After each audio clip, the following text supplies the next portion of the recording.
우리 잠깐 기도합니다. 하나님 아버지 말씀을 대합니다. 말씀을 밝히 이해할 수 있도록 지혜를 허락하여 주옵소서. 말씀을 이해하고 구체적으로 삶에 적용하는 충실하고 또한 하나님 보시기에 아름다운 청직이 되도록 하나님 우리들을 사용하여 주옵소서. 이 시간 함께 하심을 믿사오며 예수님의 이름으로 기도합니다.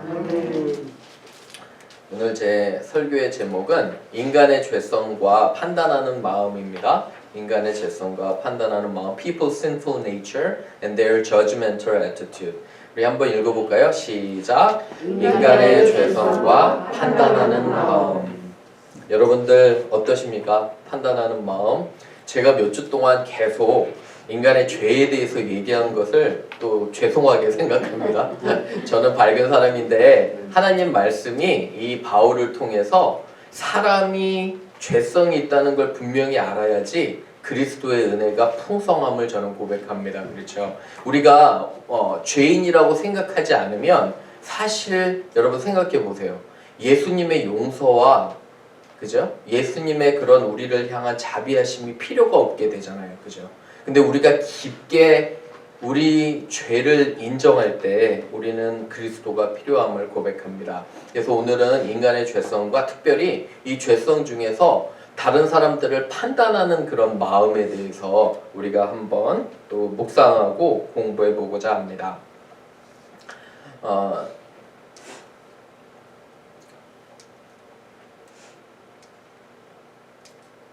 잘 안 움직여지는데 한번 봐줘. 잠깐만요.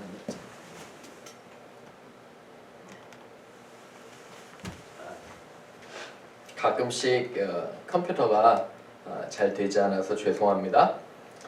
TV 프로그램 중에 닥터 필이라는 그런 프로그램이 있어요.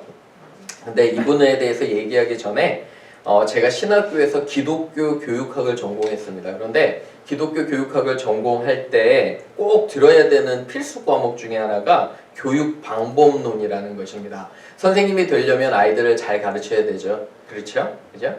그런데 잘 가르치려면 좋은 방법을 사용해야 돼요. 그죠? 근데 이제 좋은 방법을 사용하는 것 중에 이제 한 그런 교육 방법론에 대해서 들었는데 교수님이 저와 다른 이제 제 동료들에게 이러한 또 요구를 하셨습니다. 15분짜리 강의를 너희들이 할 테니까 준비하라고요. 그래서 열심히 준비했습니다. 그리고 이 교수님이 뒤쪽에다가 마치 우리가 카메라를 지금 찍고 있듯이 카메라를 놓으셨어요. 그리고 얼굴 표정부터 시작해서 전부 다 찍었습니다. 그리고 나중에 서로 평가하는 거예요. 저 자신, 예를 들어서 제가 이제 15분 강의를 하면 그걸 가지고 제 친구들과 제가 아주 혹독하게 평가를 합니다. 어떻게 얘기하는지, 얼굴 표정은 이런지 이렇게 얘기를 합니다. 닥터 필이라는 이런 프로그램은 뭐냐면 이 상담 프로그램인데 보통 이 TV에 아주 문제 가정들의 부모와 자녀들을 초대를 해요. 그래서 초대를 하면서 상담하면서 이제 문제를 풀어가는 과정인데 이 프로그램에서 제일 첫 번째 하는 게 여러분 뭔지 아세요? 그 문제 있는 가정의 일상생활을 카메라를 가지고 가서 찍는 거예요. 지난 한 주 동안에. 어떻게 이 사람들이 사나. 그리고 찍어서 편집해서 보여주는데 제가 정말 놀라운 사실은 뭐냐면 이 프로그램에 참석하는 사람들이요. 자기의 모습을 보니까 너무 놀라는 거예요. 어떻게 생각하십니까?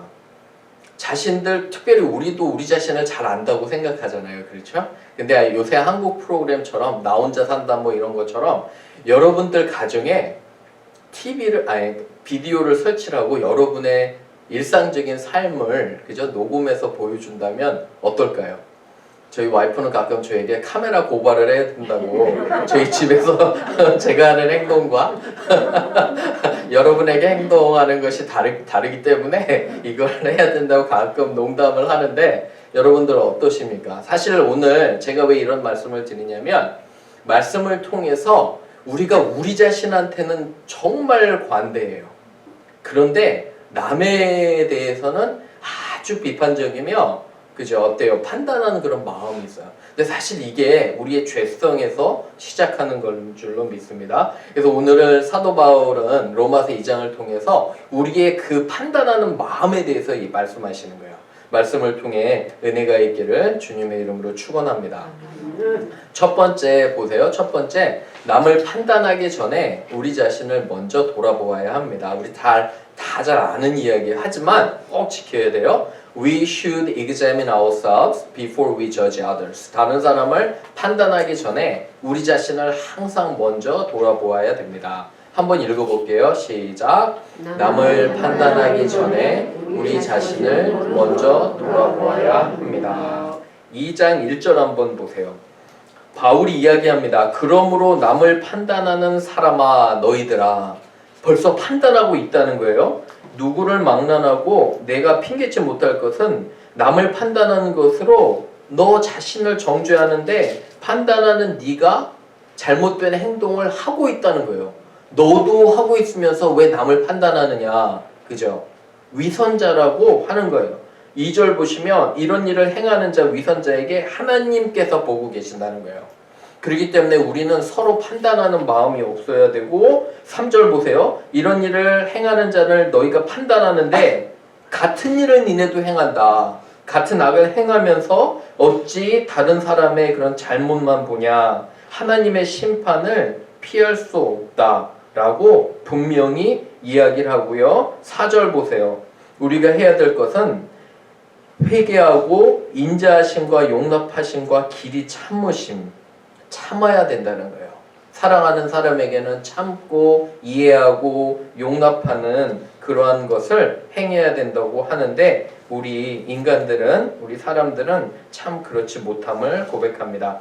여러분 사도 바울이 이 편지를 쓸 때는 로마에 있는 믿는 유대인들에게 쓰는 거예요. 특권. 나는 하나님의 선민이야.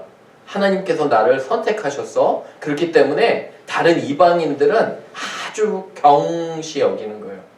어떤 분들이 저한테 그래요. 미국 왔더니 미국 사람들이 우리를 차별하는 것 같다고 그렇게 얘기를 하시더라고요. 그래서 그분에게 말씀드렸어요. 우리나라 가보면 우리나라 사람들 동남아시아 사람들 어떻게 대하냐고. 그죠? 그러니까 확 이해가 되시나 봐요. 그분이. 그죠? 동남아시아. 이거는 한국 사람, 미국 사람, 일본 사람 어떤 사람들의 문제가 아니라 인간 본성의 문제라는 생각이 들어요. 우리와 다르거나 조금 더 못 살고 조금 더 무식하다면 깔보고 경시하는 경향이 있어요. 우리 마음 가운데. 그런데 이게 특정한 인종이 아니라 우리 마음 가운데 그 죄성이 그러는 것을 고백합니다. 여러분 남에 대해서 험담해 보세요. 몇 시간도 해요. 성경 공부는 몇 시간 하기 어려워요. 근데 남 험담하는 거는 몇 시간 너무 쉬워요. 재밌어요. 왜 그런 거 같으세요?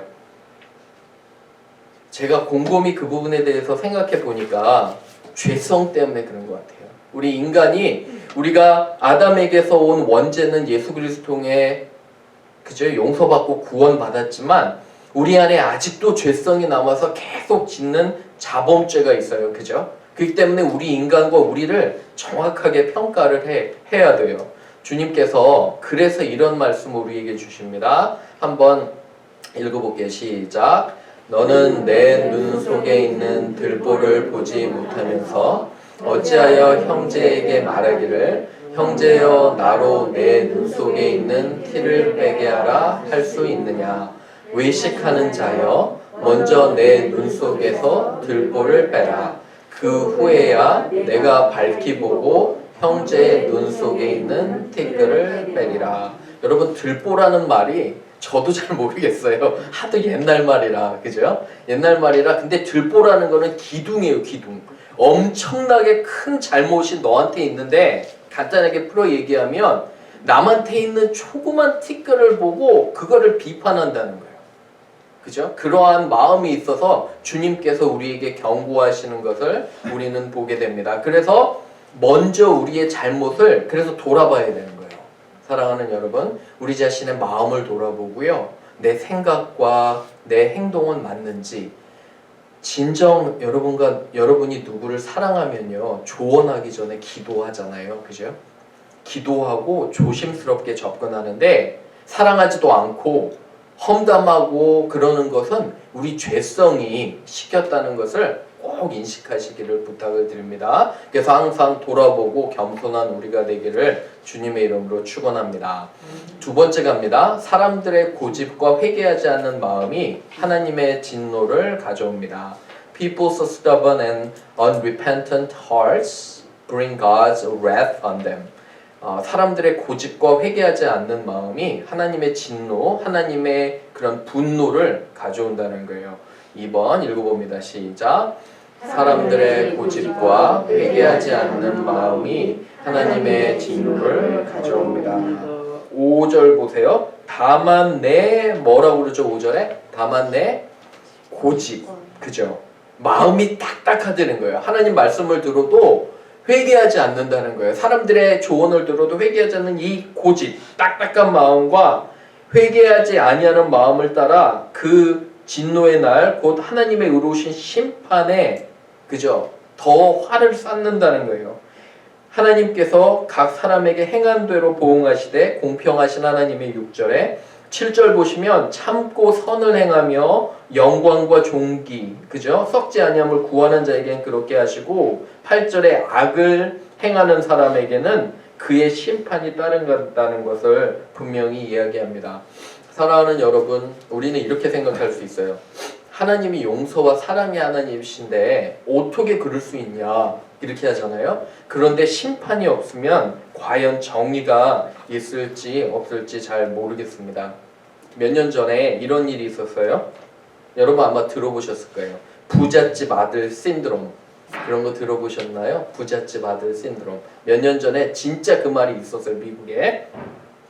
16살 된 아이인데 이름이 이튼 카우치라는 그런 16살짜리 티네이저였어요. 몇몇 친구들과 함께 몰래 이런 마켓 같은 데 가서 그 맥주를 훔쳤습니다. 그래서 자기 이제 부모가 굉장히 부자잖아요. 집에 가서 진탕 술을 먹고 운전을 하러 나갔어요. 나갔는데 운전은 친구들이랑 운전하고 가다가 이 사고를 내서 4명을 죽였습니다. 그런데 더 놀라운 건 뭐냐면 재판을 받는 중에 엄마와 아들이 도망갔어요. 이 사고를 낸 아들이.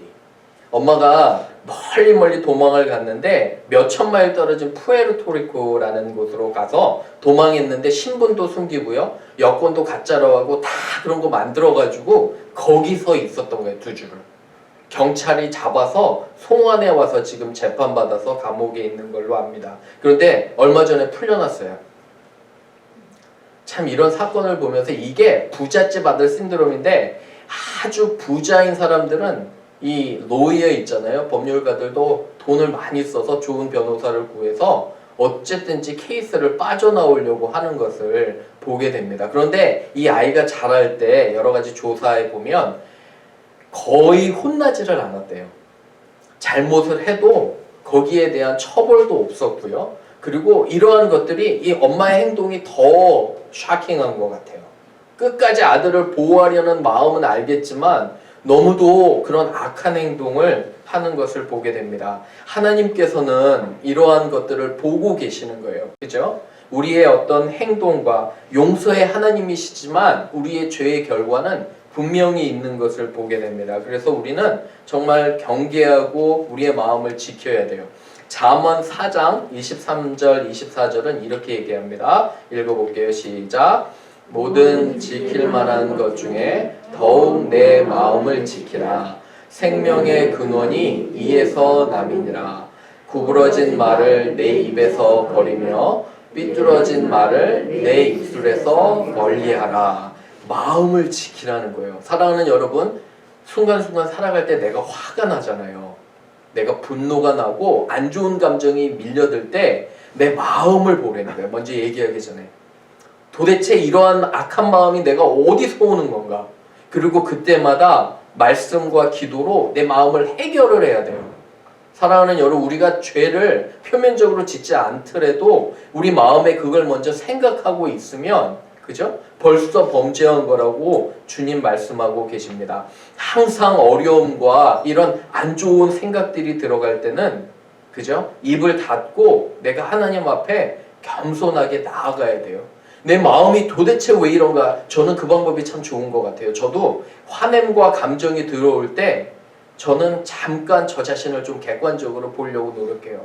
도대체 내가 이런 마음이 어디서 오는 건가? 정당한 것인가? 묵상하고요, 기도하면 많은 경우에 제 경우에는 정말 어디에서 오는지를 모르겠어요. 그죠? 근데 성경은 너무도 분명해요. 악한 죄성에서 온다는 거. 그래서 우리가 항상 마음을 지키고 또한 돌아봐야 되는 걸로 믿습니다. 그렇죠? 그래서 항상 마음을 지키는 여러분과 제가 되기를 주님의 이름으로 축원합니다. 마지막 세 번째 갑니다. 세 번째, 법은 율법이요. 법은 우리의 죄성을 보여주는 좋은 증거입니다. God's laws reveal to us how sinful we are because we don't obey them. 그죠?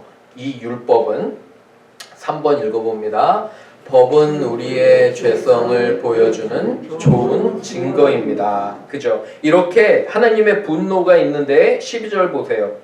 무릇 율법 없이 범죄한 자, 율법을 몰랐을 때는 율법 없이 망하여요.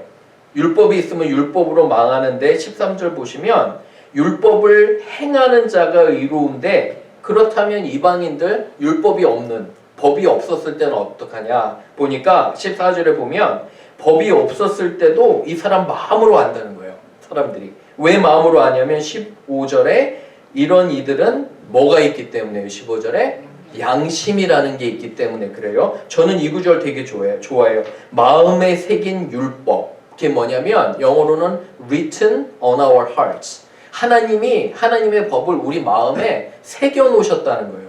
그게 뭐냐면 양심. 여러분과 제가 나쁜 행동을 할 때 알아요, 몰라요? 알잖아요, 그죠? 어린 아이들도 나쁜 행동을 할 때 지가 잘못한 줄 알아요. 그죠? 놀랍잖아요, 그죠? 그거는 왜 그러냐면 우리 마음 가운데 하나님 우리를 창조하실 때 양심이라는 걸 넣어놓으셨기 때문에 그래요.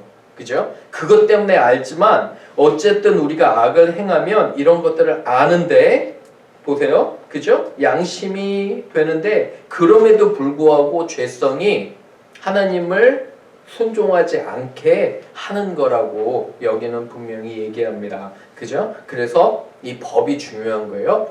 지난주에 우리는 출애굽기를 읽었어요. 잘 읽고 계시죠? 하루에 한 장씩 열심히 읽으실 줄로 믿어요.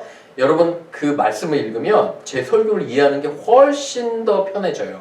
왜 그러냐면 말씀으로 매일매일 가면 설교가 훨씬 더 잘 들어오거든요. 그런데 우리가 읽은 장 중에 출애굽기 20장. 20장은 뭐에 대해서 얘기한 거죠? 기억하세요? 10계명. 그쵸? 기억하시죠? 10계명을 보면 어떤 청소년은 저한테 물어봐요. 아, 목사님, 하나님은 내가 재미있는 거를 할 때마다 나를 참 못하게 방해하는 사람 같다고. 여러분 어떻게 생각하세요? 내가 뭔가 재밌는 걸 좀 해보려고 하면은 하나님 꼭 나타나셔서 나를 못하게 힘들게 하시는 분 같다고. 그러면서 그런 얘기를 하길래 제가 많이 고쳐줬어요. 하나님은 법을 주신 게 우리를 힘들고 아니면 재미없게 하시는 게 아니라 우리를 보호하시려고, 우리를 사랑하시기 때문에. 예를 들어볼게요, 여러분.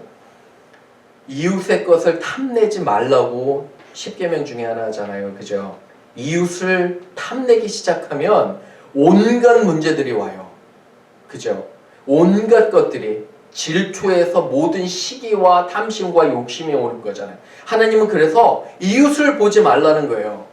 내가 너에게 준 것으로 만족하고 살라는 거예요. 끊임없이 비교하면 나만 비참해지니까 하나님이 그런 법을 주신 거예요. 그죠? 부모를 공경하는 거, 서로 사랑하는 거, 그죠? 다 하나님께서 우리를 보호하시려고 하는 거고, 특별히 우상을 섬기지 말라는 게 우상을 섬기면 우리가 집착한다는 거예요.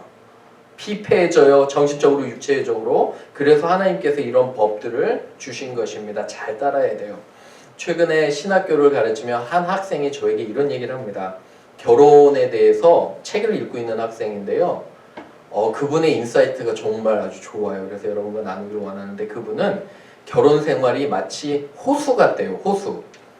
아주 아름다운, 처음에 시작하면 어때요? 결혼 생활이? 시작하면 호수가 아주 정말 아름답잖아요. 그죠? 맑고 투명한 호수.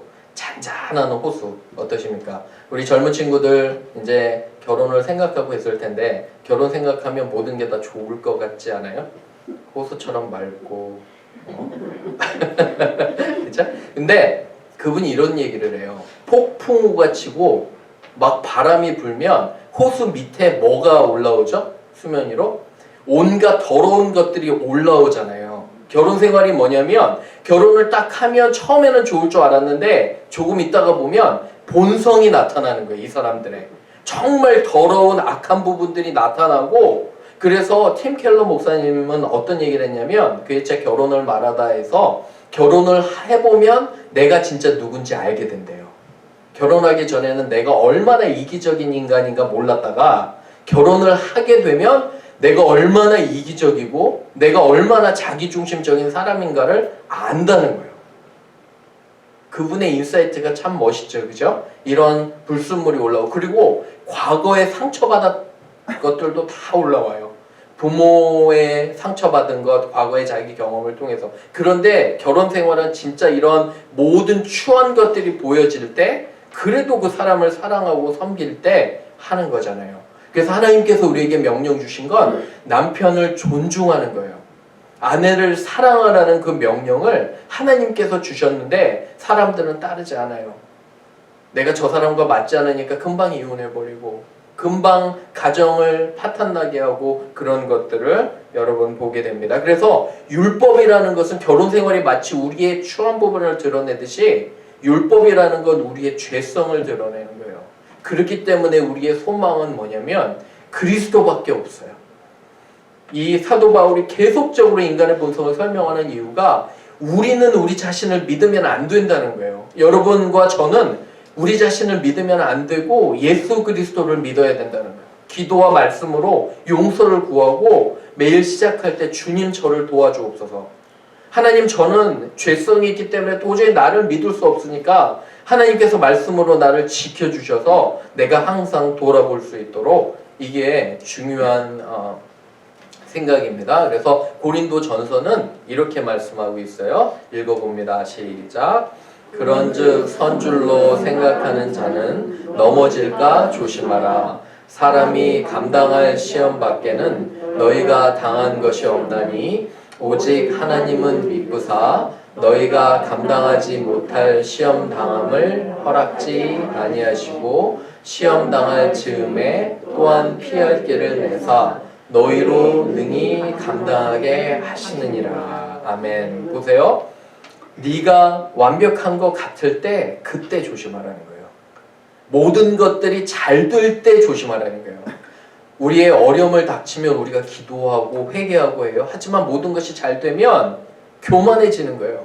근데 그럴 때 항상 넘어질까 조심하라는 거예요. 그리고 다른 사람이 예를 들어 이런 시험을 당하잖아요. 그죠? 뒤쪽에 보면 그 사람은 하나님께 허락하신 어려움이 있다는 거예요.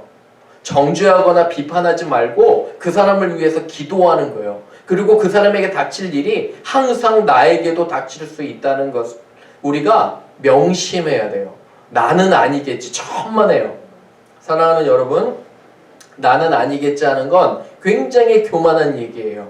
우리 형제 자매가 겪고 있는 걸 나도 당할 수 있다는 마음을 가지면 태도가 달라지는데, 어떤 태도가 달라지냐면 그 사람을 위한 사랑하는 마음이 생겨요.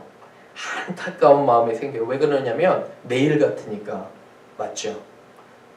저는 목회를 하면서 제일 하나님께 감사한 것은 여러분들이 어떤 어려움을 당할 때 그게 좀 더 다가와요. 마음에. 참 마음이 아플 때가 있는데 그때 감사하더래요. 왜 감사하냐면 마치 여러분의 문제가 제 문제가 돼서 진짜 목회를 하는 것 같아요. 왜냐하면 그것을 위해서 기도하고 마음 아파하는 것이 귀한 크리스찬 공동체 아닌가 생각이 듭니다. 말씀을 정리하면서 사도 바울은 몇 장에 걸쳐서 인간의 본성에 대해서 얘기해요. 그렇기 때문에 우리는 그리스도의 은혜와 그분의 사랑밖에 없어요. 사랑하는 여러분, 기도로 주님 저를 용서해 주시고 내가 돌아보기를 원합니다. 남편과 아내도 마찬가지예요. 서로 용서를 구하세요. 내가 참 부족한데 그죠? 당신이 있어서 나는 정말 행복하고 감사하다고 이렇게 고백하셔야 돼요. 훈련하셔야 되고, 그럴 때 하나님 기뻐하신 줄로 믿습니다. 항상 판단하는 마음을 경계하고 남의 정말 다른 사람을 사랑하는 여러분과 제가 되기를 주님의 이름으로 축원합니다. 아멘.